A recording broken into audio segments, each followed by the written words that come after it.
আসসালামু আলাইকুম। Hello everyone. আমি রবিন আছি আপনাদের সাথে। দীর্ঘ কয়েক মাস পর আপনাদের সাথে আবার কথা বলতেছি। আসলে নতুন চাকরিতে জয়েন করার পর থেকে বিভিন্ন ব্যস্ততার কারণে ভিডিও দিতে পারিনি। তো আজকে থেকে আবার শুরু করবো ইনশাআল্লাহ। তো চলেন শুরু করা যাক। আজকে আমরা দেখবো ডেল্টা পিএলসির একটা টিউটোরিয়াল। ওকে, ডেল্টা পিএলসি টিউটোরিয়াল 3, দল স্টার্টার উইথ সিমুলেশন, অর্থাৎ ডিরেক্ট অনলাইন স্টার্টার, সরাসরি একটা মোটরকে কিভাবে অন অফ করা যায় সেটা দেখবো সিমুলেশনের সাহায্যে। সিমুলেশন কি? একটা প্রোগ্রাম করার পর যে কন্ডিশন বা লজিক অনুযায়ী প্রোগ্রামটা করা হয়েছে, সেই লজিক এবং কন্ডিশনটা আসলে কাজ করতেছে কিনা সেটা সুইচিং এবং মনিটরিং বা কন্ট্রোলিং এর সাহায্যে সফটওয়্যারের মধ্যে দেখা যায়। সেই সিস্টেমটা হচ্ছে কি সিমুলেশন। এই সিমুলেশনের দুই প্রকার: অনলাইন সিমুলেশন এবং অফলাইন। অফলাইন সিমুলেশনটা কি? কোনো ডিভাইস ছাড়া বা ডিভাইস ব্যতীত আমরা সফটওয়্যারের মধ্যেই সুইচিং, কন্ট্রোলিং এবং মনিটরিং করে আউটপুট গুলা বা ডাটা গুলা দেখতে পারি বা পর্যবেক্ষণ করতে পারি। সেটা হচ্ছে অফলাইন সিমুলেশন। আর অনলাইন সিমুলেশনটা হচ্ছে সরাসরি ডিভাইস গুলো কানেক্ট করে কমিউনিকেশন করে পিএলসির সাথে কমিউনিকেশন করে প্রোগ্রাম ডাউনলোড দিয়ে আমরা ভিতর থেকে, অর্থাৎ সফটওয়্যার থেকে অথবা বাহির থেকে বা এক্সটার্নালি সুইচিং, কন্ট্রোলিং এবং মনিটরিং করতে পারি। অর্থাৎ সুইচিংটা করতে পারি বাহির থেকে, যেটা আমরা কি করতে পারবো, মনিটরিং করতে পারবো সফটওয়্যার থেকে বা দেখতে পারবো। অথবা আমরা সফটওয়্যার থেকে অন অফ করতে পারবো বা কন্ট্রোলিং, মনিটরিং করতে পারবো, যেটা ফিজিক্যালি আমার দেখা যাবে যে আসলে কি ডিভাইসটা অন হচ্ছে কিনা। এই যে ডিভাইস কমিউনিকেশনের সাহায্যে সিমুলেশন করা হয়, এটা বলা হয় অনলাইন সিমুলেশন। তো আমার কাছে যেহেতু কোনো ডিভাইস নাই, এজন্য আমরা অফলাইন সিমুলেশনটা দেখবো। ওকে,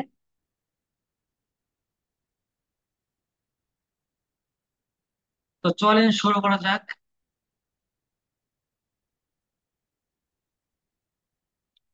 সফটওয়্যার ঢুকে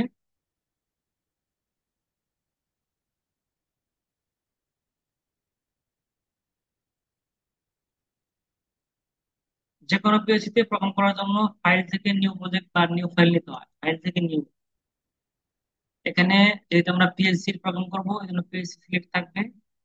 দেন সিলেক্ট, অর্থাৎ কোন সিরিজের পিএলসি আপনি নেবেন। এসবি 2 আছে, এসবি 2 থাক। হ্যাঁ? আমি আগে কমান্ড দিছিলাম, ওখানে আমার অফিসে ভিডিও করতাম। অফিসে ভিডিও করতাম, আমার কাছে পিএলসি ছিল, পিএলসি ছিল, বিভিন্ন ব্র্যান্ডের পিএলসি ছিল। কিন্তু এখন তো আমার কাছে নাই, আমি তখন বাসা থেকে ভিডিও করতেছি। কাজেই আমি ডিভাইস সহকারে বা অনলাইন সিমুলেশন দেখাতে পাচ্ছি না, এজন্য দুঃখিত। আচ্ছা, তাহলে আমার এখানে এসবি 2 এটা সিলেক্ট থাক। ওকে, পেজটা বড় করি। এখানে দেখেন এলো কন্টাক্ট, এনসি কন্টাক্ট, এই যে টুলস বার বা মেনু বার, এখানে আমরা টিউটোরিয়াল 1 এর মধ্যে আলোচনা করছি। তো আমি এখন কিবোর্ড থেকে প্রোগ্রাম করব। ডেল্টা পিএসসি তে কিবোর্ড থেকে প্রোগ্রাম করা যায়। ম্যাক্সিমাম প্রোগ্রাম গুলো আমি কিবোর্ড থেকে করবো। কেমন? কিবোর্ড থেকে করার জন্য তার আগে আমরা এখান থেকে একটা নিয়ে দেখাই কেমনি কাজ করতে। আমি তো একটা এনো কন্টাক্ট নেই, তো ওখানে ক্লিক করলাম। এক্সিট, ইনপুট গুলা X0, আউটপুট গুলা Y0, তাই না? ইনপুট দিলাম আমি X0, ওকে দিলাম, X0 হয়ে গেল। তো আমি এটা কিবোর্ডের সাহায্যে কিভাবে নিব? আমি যদি এর মধ্যে ডাবল ক্লিক করি, সাপোজ ডাবল ক্লিক করে দেখেন ইনপুট ইনস্ট্রাকশন, এখানে লেখা আছে কি এলডি স্পেস এক্সিট। অর্থাৎ যে কোনো এনো কন্টাক্ট নিতে চাইলে এলডি স্পেস দিয়ে ওই অ্যাড্রেসটা দিতে হবে, এবং এনসি কন্টাক্ট দিতে চাইলে এলডিআই স্পেস দিয়ে ওই কন্টাক্ট দিতে হবে। সাপোজ আমি এলডিআই লিখলাম, এলডিআই স্পেস এক্সিট থাক, ওকে দিলাম। এই দেখেন এনসি কন্টাক্ট হয়ে গেছে না? আচ্ছা, আরেকটা হচ্ছে কয়েল, এই যে আউটপুট কয়েল F7 থেকে, এখান থেকে ক্লিক করলাম, আমি আউটপুট নেবো সাপোজ Y0, Y0 থাক, ওকে দিলাম। এখন আমি এই আউটপুটটা বা কয়েলটা আমি কিবোর্ড থেকে কিভাবে নেব? আমি যদি এখানে ক্লিক করি, ডাবল ক্লিক, দেখেন এখানে লেখা আছে আউট স্পেস Y0। অর্থাৎ আউটপুট কয়েল নিতে চাইলে আমি যে আউটটা নেব কিভাবে লিখতে হবে? আউট স্পেস ওই অ্যাড্রেসটা, আপনি যে অ্যাড্রেসটা নিতে যাচ্ছেন ওই অ্যাড্রেসটা আউট স্পেস, আমি এখানে Y0 নিয়েছি এই জন্য আউট স্পেস Y0 দেন ওকে। আচ্ছা, এখন আমি এটা কাটে দিই। হ্যাঁ, আমি যেহেতু বলছি কিবোর্ড থেকে প্রোগ্রাম করবো, ডল স্টার্টার, তাই না? আমি মাউস কার্সরটা এখানে রাখলাম। আমি নেবো কি, X0 নেবো ইনপুট, অর্থাৎ অন সুইচ। যেহেতু আমি অন সুইচটা অন এনো এনো কন্ট্যাক্টে নিবো, তাহলে কি করতে হবে? আমি কিবোর্ড থেকে যে কোনো একটা কিতে ক্লিক করলেই ইনপুট ইনস্ট্রাকশন এই অপশনটা চলে আসবে। আমি লিখলাম এল, এল লেখার সাথে সাথে দেখেন ইনপুট ইনস্ট্রাকশন এই ফাংশনটা চলে আসছে। তো আমি এখানে লিখবো কি, এলডি, এলডি স্পেস X0, হয়ে গেছে এনো কন্ট্যাক্ট। এখানে একটা অপশন নেবো, LDI স্পেস X1, অপশন হয়ে গেল। এখন একটা কয়েল নেবো, আউট স্পেস Y0, হয়ে গেল। এখন ল্যাচিং করতে হবে। ল্যাচিং কি? ল্যাচ মানে ধরে রাখা, অর্থাৎ আমরা জানি পুশ সুইচের কাজ হচ্ছে সুইচটা পুশ করলে সে পাওয়ারটাকে সাপ্লাই করে বা সরবরাহ করে, আবার পুশটা ছেড়ে দিলে পাওয়ারটা কাট করে দেয়। তাহলে আমি একটা মোটরকে কন্ট্রোল করবো বা চালাবো, আমি তো সারাদিন পুশ করে ধরে রাখবো না সুইচ, তাই না? সেক্ষেত্রে করণীয় কি? ল্যাচিং সিস্টেম, অর্থাৎ আউটপুট কয়েলের এনোর সাহায্যে ল্যাচিং করতে হয়। যখন আমরা সুইচটা পুশ করবো তখন আউটপুটটা অন হবে। আর আউটপুটটা অন হলে কি হবে? আউটপুটের এনোটা এনসি হয়ে যাবে এবং এনসিটা এনো হয়ে যাবে, অর্থাৎ তার অক্সিলিয়ারির অবস্থান পরিবর্তন হবে। যেমন আমরা যখন ম্যানুয়ালি কন্ট্রোলিং করি টাইমার কাউন্টার বা রিলে দিয়ে, আমরা জানি কি রিলে যখন অন হয় রিলের এনসিটা এনো হয়ে যায় এবং এনোটা এনসি হয়ে যায়, তাই না? এখানেও তাই, যখন Y0টা অন হবে তখন কি হবে? Y0 এনোটা এনসি হয়ে যাবে। কাজে আমরা কি করবো?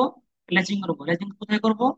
অন সুইচের বরাবর নিচে। এখানে যদি আমি লিখি, যেহেতু আমরা জানি কি ল্যাচিংটা কি হয়, আউটপুট কয়েলের অক্সিলারির সাহায্যে, অর্থাৎ আউটপুট কয়েলের এনুর সাহায্যে ল্যাচিং করতে। তাহলে আউটপুট কয়েল কোনটা? এখানে Y0। তাহলে এলডি স্পেস Y0। আচ্ছা, এখন দেখেন এখানে এটা এটা কিন্তু কমপ্লিট হয় না, এখানে কিন্তু একটা ভার্টিক্যাল লাইন দিতে হবে। কারণ যখন এটা অন হবে ভোল্টেজটা যাবে কোথা দিয়ে? অবশ্যই এখান দিয়ে বাইপাস হয়ে এখান দিয়ে ভোল্টেজটা যাবে, তাই না? তাহলে এখন কি করতে হবে? ভার্টিক্যাল লাইন দেওয়ার জন্য এক্স এই অফ সুইচটা সিলেক্ট করতে হবে, তারপর F8 এ ক্লিক করলে এটা এখানে ভার্টিক্যাল লাইন লেগে গেছে। এখন যে কোনো পিএইচপি তে প্রোগ্রাম করার পর কম্পাইল করতে হয়। কম্পাইল মানে কি? কম্পাইল তারা বোঝায় যে প্রোগ্রামের মধ্যে যদি কোনো অসামঞ্জস্যতা থাকে, যেটা এই সফটওয়্যারের বহির্ভূত কোনো নিয়ম বা এই সফটওয়্যারের নিয়মকে তোয়াক্কা করে না, বা সফটওয়্যারের যে শর্ত আছে, রুলস আছে, সেটা মানে না, এরকম কোনো অসামঞ্জস্যতা থাকলে কি হবে না? কম্পাইল হবে না। মনে করেন আমি এখানে একটাই দিলাম, ভার্টিক্যাল লাইন টানলাম, এখানে কোনো কাজ আছে এটা? এখানে কোনো কাজে লাগতেছে না, এটা কোথায় দিয়ে রাখছি। তো এখন যদি আমি এটা কম্পাইল করি, কম্পাইল করার জন্য কোম্পানি থেকে লেটার ইনস্ট্রাকশন অথবা Ctrl F7, অথবা এই যেখানে দেখেন পুট লেখা আছে, ক্লিক করলে কম্পাইল হয়ে যাবে। দেখেন কম্পাইল হচ্ছে না? কম্পাইল হলে সাদা হয়ে যাবে, কম্পাইল না হলে এরকম থেকে যাবে সরকার। আচ্ছা, দেখেন এখানে দেখাচ্ছে কি fail to compile, reference step number row 1, row row 0 থেকে 1। এই রো 0 থেকে 1 এর মধ্যে তোর ভেজাল আছে। আচ্ছা, তাহলে কি করতে হবে? এই ভার্টিক্যাল লাইনটা কাটিয়ে দিতে হবে। কাটার জন্য কি করতে হবে? এই ভার্টিক্যাল লাইন বরাবর রাখার পর এডিট থেকে ডিরেক্ট ভার্টিক্যাল লাইন, অথবা এখানেও আছে ডিরেক্ট ভার্টিক্যাল লাইন রাখার পর ভার্টিক্যাল লাইন কাটলাম, ঠিক আছে। এখন যদি কম্পাইল করি, কম্পাইল হয়ে গেছে, কম্পাইলিং ইজ কমপ্লিট। আচ্ছা, এখন আমরা সিমুলেশন করব। সিমুলেশন করার জন্য প্রথমে ক্লিক করতে হবে সিমুলেটরে। দেখেন একটা সেটিং চিহ্নের মতো, সিমুলেটরে ক্লিক করলাম। ক্লিক করার পর দেখেন এখানে চলে আসছে সিমুলেটর। তারপর করতে হবে কি, অনলাইন মোডে যেতে হবে। অনলাইন মোডে যাওয়ার জন্য এই দেখেন একটা পেন ড্রাইভের মতো ছোট্ট একটা চিহ্ন আছে, টুলস আছে, অনলাইন বা Ctrl+F7। তো আমি অনলাইন মোডে ক্লিক করলাম, দেন ইয়েস। দেখেন অনলাইন মোডে ক্লিক করার পর এখানে স্টপ, সিমুলেটরের পাশে স্টপ দেখাচ্ছে এবং রেড মার্ক। যারা পিএলসি নিয়ে কাজ করেন তারা জানেন, পিএলসির যে সিপিইউটা থাকে না, সিপিইউ এর মধ্যে দেখবেন দুইটা বা তিনটা মোড থাকে। কোনো কোনো পিএলসিতে দুইটা মোড থাকে, কোনো কোনো পিএলসিতে তিনটা মোড থাকে, যেমন সিমেন্স এর মধ্যে থাকে তিনটা: স্টপ মোড, রান মোড, এবং এম রিসেট বা MRES। MRES মানে মেমোরি রিসেট, যদি মেমোরি থাকে। Stop, run, memory reset. অথবা অন্যান্য পিএলসিতে, আর ডেল্টার কথাই বলি, ডেল্টার মধ্যে কি আছে, স্টপ মোড, রান মোড। সাধারণত কি স্টপ মোডে তাহলে কি হবে, পিএলসি কাজ করবে না, রান মোডে দিলে কাজ করবে। এখানেও তাই। স্টপ মোডে থাকা মানে কি, এখানে আমি যদি সুইচিং করি কাজ করবে না। ধরুন আমি এখানে অন করবো সুইচটা, অন সুইচটা অন করবো, সুইচটা সিলেক্ট করলাম, মাউসের রাইট বাটন ক্লিক করলাম, সেট অন। সেট অন মানে হচ্ছে সুইচ পুশ করা, আর সেট অফ মানে সুইচ পুশ ছেড়ে দেওয়া। এখানে বারবার পুশ সুইচের কথা কেন বলতেছে, কারণ হচ্ছে এখানে ল্যাচিং ইউজ করছে। ল্যাচিং ইউজ করছে মানে কি, এখানে পুশ সুইচ। ল্যাচিং ইউজ করছে মানে এখানে এটা পুশ সুইচ হয়ে গেছে। এখানে যদি ল্যাচিং না থাকতো তাহলে আমার এই অফ সুইচ দরকার হতো না। একটা সুইচে অন হতো, একটা সুইচে অফ হতো, তখন সেটা সিলেক্টর সুইচে কাজ করতো। যেহেতু একটা অন সুইচ আছে, একটা অফ সুইচ আছে, এবং ল্যাচিং করছি, তাহলে অবশ্যই এটা পুশ সুইচে কাজ করে। পুশের ধর্ম কি, সুইচ পুশ করলে অন হবে, ছেড়ে দিলে অফ হয়ে যাবে। এটা ধরে রাখার জন্য ল্যাচিংটা করছি। তো এখন যদি আমি দেখেন অন করি, অন হবে না। পুশ করলাম, দেখেন অন হয় নাই। অন হয়েছে কি, হয় নাই। পুশ ছেড়ে দিলাম। আচ্ছা, তাহলে আমি যখন রান মোডে দিই, রান মোডে দেওয়ার জন্য এই দেখেন একটা গুগলের মতো গ্রিন একটা টুলস আছে, রান, অথবা Ctrl+F11, অথবা কমিউনিকেশন থেকে রান দিলেই হয়েছে। রান দেওয়ার পর ইয়েস। এখন দেখেন সিমুলেটরের পাশে গ্রিন বাটন এবং রান লেখা, তাই না? এখন যদি মন করি, পুশ করলাম, পুশ ছেড়ে দিলাম, অন হয়েছে। আবার সুইচ, দেখেন এখানে কিন্তু সুইচ পুশ ছেড়ে দেওয়ার পর কি হয়েছে, যখন আমার ওয়াই জিরোটা অন হয়েছে, এখানে ওয়াই জিরোর ইনপুট হয়ে গেছে। এই পাইপ ভোল্টেজটা আমার এখানে ধরে আছে। এখন যদি অফ করি, সুইচ পুশ, পুশ ছেড়ে দিলাম, অফ হয়ে গেল। এই যে এটা করতেছি, এটা হচ্ছে অফলাইন সিমুলেশন, কারণ ডিভাইস নাই। আর যদি অনলাইন সিমুলেশন করতাম, সেক্ষেত্রে আমার এই প্রোগ্রামটা পিএসসি ডাউনলোড করতে হতো।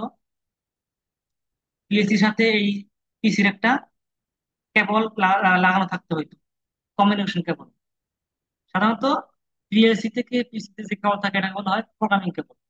এই প্রোগ্রামিং কেবলটা লাগানো থাকলে আমি এখান থেকে সুইচিং করে অন অন করতে পারতাম। কিন্তু, কিন্তু কি, কিন্তু আছে। এই যেমন X0 Y0, তাই না? এই X0 কিন্তু ফিজিক্যাল একটা পিএলসির ইনপুট।